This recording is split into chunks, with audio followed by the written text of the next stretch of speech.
Mas eu sei, não tô sozinho. Se vocês estão comigo, família, é disso que eu preciso. Empine, me arrisco, me bate a nostalgia.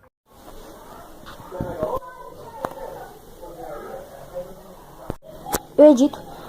Mano, deu muita diferença. Esse daqui é dourado. Isso daqui é dourado mesmo. Isso aqui não é dourado falso, não.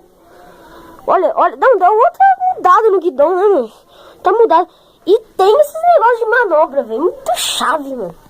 E assim, eu gostei dessa manopla porque eu gosto muito do Renato Garcia. Ele tem uma dessa, eu fico pirante por isso é KXJ e tipo assim, ele arrebenta tudo.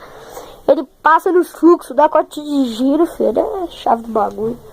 Bom, é só isso mesmo. Desculpa pelo vídeo curto. Vai sair esse vídeo hoje mesmo. Depois daquele vídeo de 10 minutos que eu fiz hoje. Vai sair hoje mesmo, beleza?